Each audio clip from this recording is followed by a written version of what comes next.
স্বভাবতই মানুষের সঙ্গে মানুষের পরিচয় হয়, কথা বলা শুরু হয়, অকারণে খোঁজ নেওয়া শুরু হয়। আর কখন যে অপরিচিত মানুষগুলো জীবনের এক একটা অভ্যাস হয়ে ওঠে তা বুঝতেই পারা যায় না। তারপর সময় বদলায়, পরিচয়ের সংখ্যা বাড়তে থাকে আর কথাগুলো কমতে থাকে। নতুন মানুষেরা আসে, পুরনো মানুষেরা থেকে যায়, শুধু যোগাযোগটা আর আগের মতো থাকে না।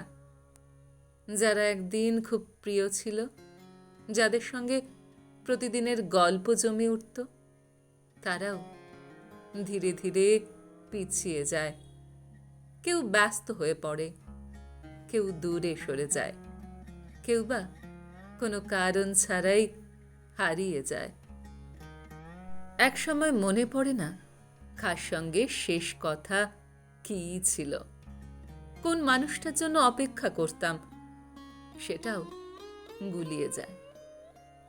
শুধু মাঝে মাঝে কোনো পুরনো নাম কিংবা কোনো চেনা ছবি দেখে মনে হয় এই মানুষটার সঙ্গে তো একসময় অনেক পরিচয় ছিল। তাই অনেক সময় কথা বলার ইচ্ছে থাকলেও কথা শুরু করা যায় না, কারণ সম্পর্কের দূরত্বটা অচেনা হওয়ার জন্য নয়, অনেক বেশি থেমে যাওয়ার জন্য।